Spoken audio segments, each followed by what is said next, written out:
Akkam bultan akkam jirtu Tasfaayeen jedhama har'aa viidiyoo kana keessatti afaan Oromoo qubeessuu keessatti warra dogoggoraa yeroo baay'ee ta'an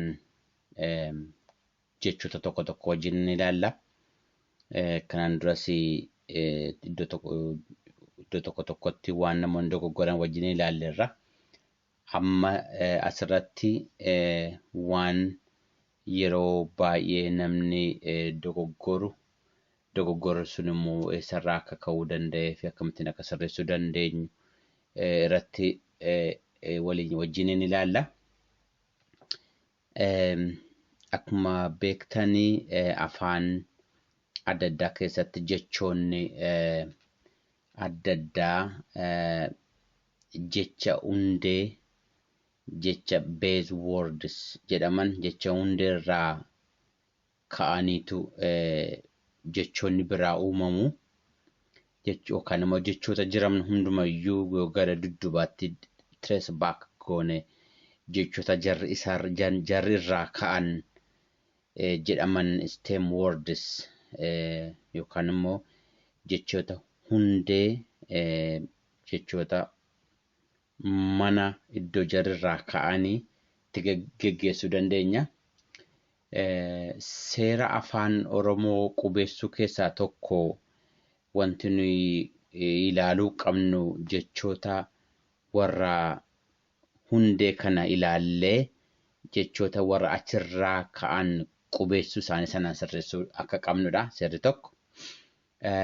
Garuu jechoonni tokko adda ba'anii mul'atan sagalee yagguu haasa'aman jechoota kan biraatiin jechoota hundee biraarraa dhufaniin wal fakkaatu kanaaf qubeessuun isaanii wal rukuta.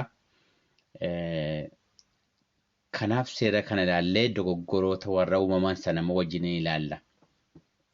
Jechoota kana keessaa I hope waanan jechaa jiru na hubattaniittu jedha.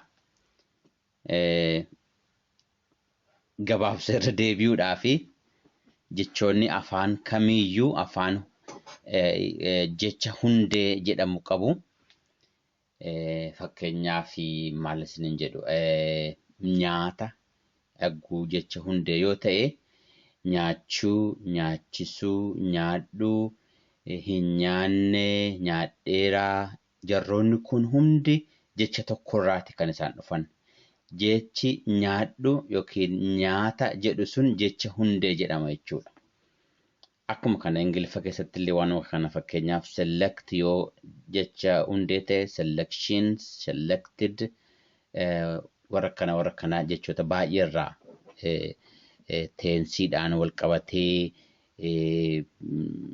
adjectivii uumuudhaan wal qabatee noun uumuudhaan wal qabatee jechoota adda addaatu jechoota stem words jedhaman sanarraatu uumama jechuudha. Kan Oromoos akkuma kanadha.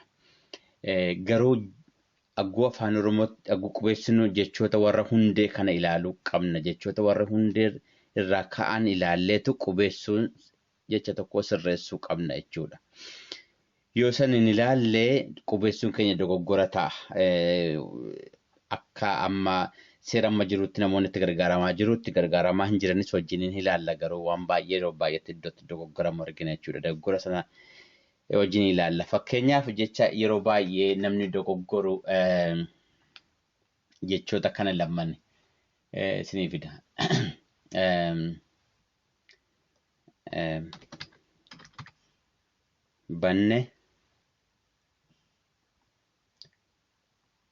Banneen jecha yeroo baay'ee dogoggoraan barreeffamudha. Banneen kun jecha isa kamidha? Jecha baduudha moo jecha banuurraa dhufa? Yagguu barreessinu banne jenne barreessina. Eeyyee hiikasaa hima inni wajjiniin barreeffame yookiin konteekstii wajjiniin barreeffame irraa argachuu dandeenya. Garuu akka jechaatti jechi kun sirriitti barreeffamuu qaba miti. Afaan qubeen tokko jechi tokko sirriitti qubeeffamuu qaba. Bannee yagguu jennu bannee isa kamidha? Bannee kamii yeroo kamiin dogoggora uumna yogguu banne jennu. So jechi kun dogoggoraan jecha lamarraa dhufuu danda'a. Tokko banuu kan jedhurraa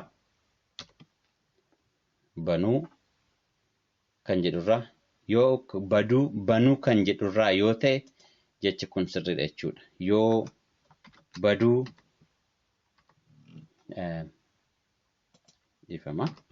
yoo baduurraa ta'e garuu banne jennee barreessinaan akkas jennee barreessinaan dogoggora ta'a jechuudha. Maaliifi jechi inni irraa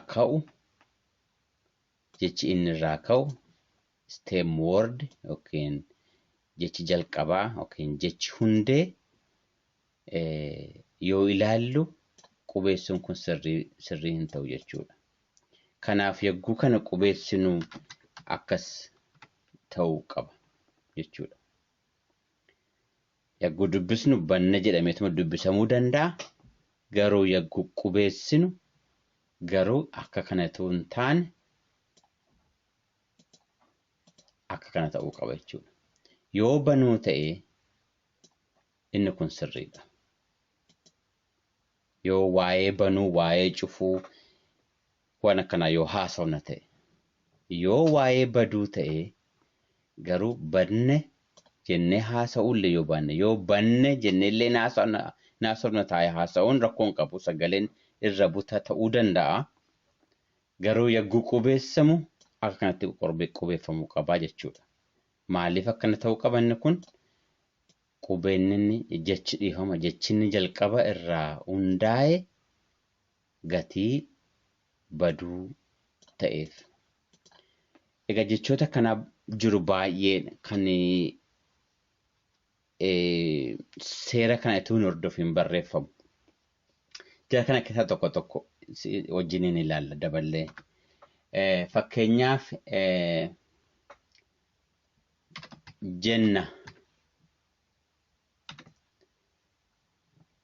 jenna akkas jenna jechi kun sirriidha yoo kana jenna jennee akkanatti barreessine jenna dhiifama yoo jenna jennee akkanatti barreessine kun sirriidha. Wanti nuyi gara kana sirri ta'uu isaa ilaaluudhaaf dudduubatti deebi'ne jechi kun hundeen jecha isa kamidha kan jedhudha.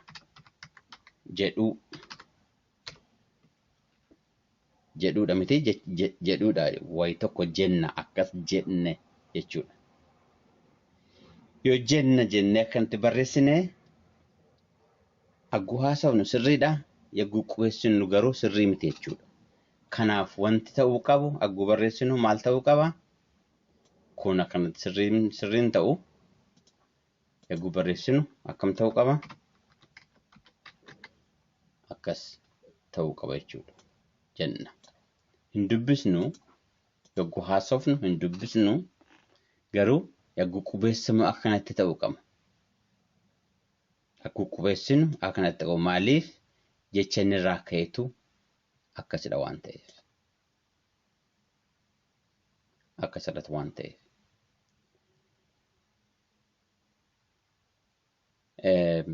Garuu namoonni baay'een kana hin hordofan hagguu hin jenna jennee barreessan straight garuma kanatti dogoggora kanaan barreessu jechuudha. Garuu akka seeraatti kana hubachuu qabnaa jechuudha.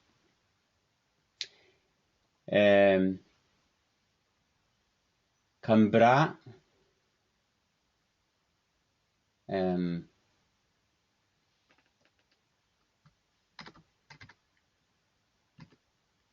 yaanna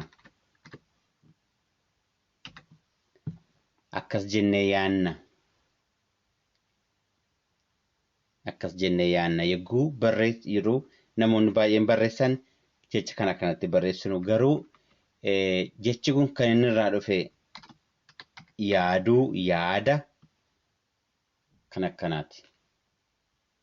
Yaaduu jecha jedhudha. Jechi hundeessa. Kanaaf yoo jechi hundeessaa yaaduu ta'e yaanna jennee kanatti yoo barreessine akkanatti yoo barreessine taane dogoggoradha jechuudha. Maaliif jecha inni irraa dhalate inni irraa uumame jecha hundee isaa itoo hin hordofin jechuudha. Kanaaf yoo barreessinu kana yaanna jennee akkasitti jecha inni irraa dhufes seera isaa hordofnee barreessuu qabna jechuudha. Kana hubatamuu qaba afaan Oromoo yagguu barreessinu waan akkanaa yagguu barreessinu jechuudha. Kan biraa jechoota baay'ee isinii fiduu nan danda'a. Kan biraa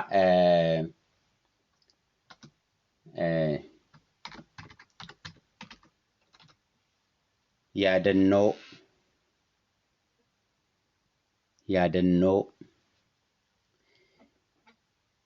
yeroo baay'ee kanatti barreeffama yaadannoon yoo qubee afaan Oromoo keessaa ilaaltanii dubbistee yaadannoon akkanatti barreeffama. Garuu yoo gara dudduubatti ilaalle jechi kun eessarraa dhufe yoo ilaalle yaadachuun iyyuu hundee miti yaadata kan jedhudha. Yaadata yoo yaadata hundeensaa ta'e yaadannoon agguu barreeffame kanatti yoo ta'e sirrii hin ta'u. Kan ta'uu qabu agguu dubbisnu eeyyee sirriidha agguu dubbisnu jechuu dandeenya yaadannoo jechuu dandeenya. Garuu yagguu barreessinu yaadannoo akkasitti barreessuu qabna jechuudha. Akkanatti barreessuu qabna.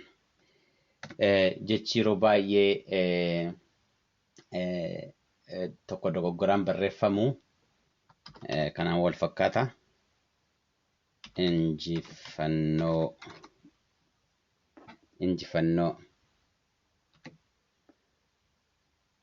Injifannoo. Warri jecha kana sirriitti gargaaraman beekan sirriitti barreessu garuu namoonni baay'een dogoggoraan barreessu injifannoo. Ammallee yoo gara dudduubaatti deebinee jecha inni irraa dhufe ilaalle injifata jecha jedhudha. Injifachuun jecha isaa kan biraadha. Injifata mo'achuu jechuudha. Injifata. Yoo jechi inni irraa dhalate inni irraa uumame injifata ta'e injifannoo akkanatti yoo barreessine dogoggora. Seeraa isaa hin eegne jechuudha. Kanaafi injifannoo jedhamee garuu taani hin dubbifamu. Yagguu jennu injifannoodhuma jenna garuu yagguu barreeffamu akkanatti barreeffamuu qaba jechuudha.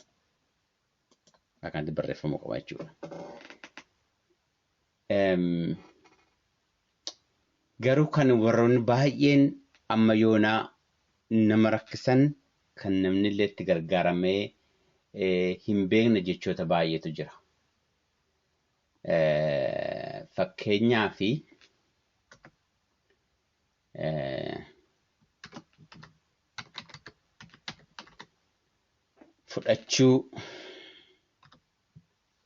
fudhachuu akka seeraatti yoo ta'e akkam akka ta'u garuu takka argeellee namni barreesseellee akka hin argine isinitti agarsiisuufan. Fudhachuun jecha tokkodha. Jechi kun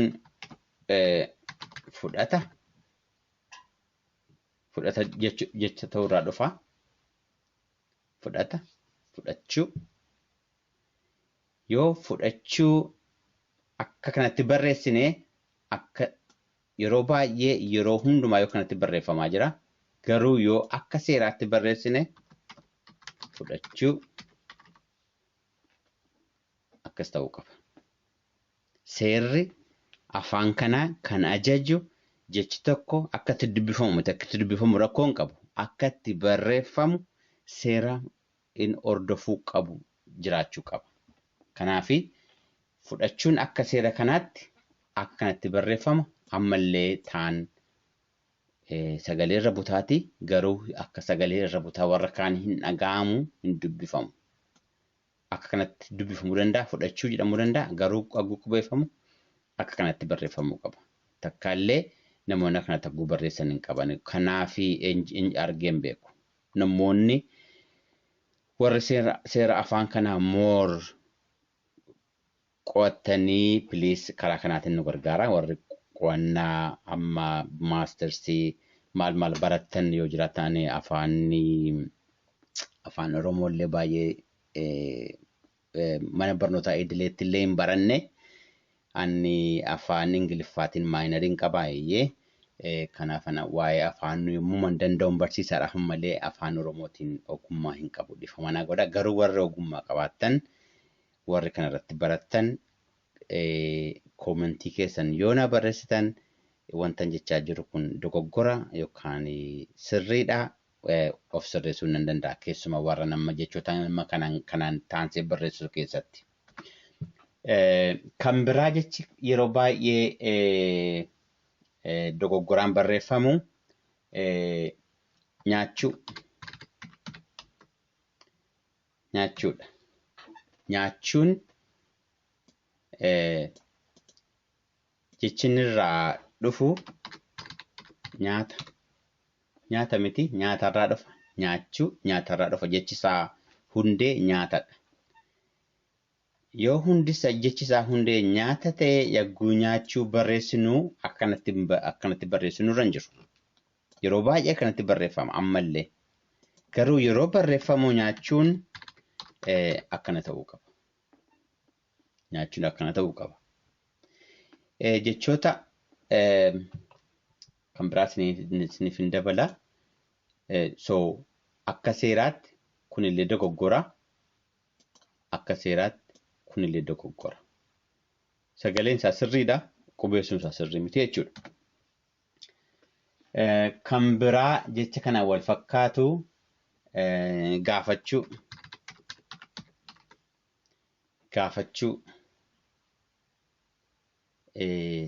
Gaafachuun jecha irraa dhufuu danda'u gaafata. Jecha irraa dhufa. Gaafata gaaffii. Yoo kun sirriitti hin barreessina ta'ee gaafachuun illee akkuma kana gaafachuu ta'uu qaba. Akkana ta'uu qaba. Gaafachuun sirriitti barreeffamu. Jechoonni reer baay'ee jechoonni qubee dachaa irra buta qabaatan baay'ee reer afaan Oromoo keessa. Garuu jiru immoo fakkeenyaaf galchuu.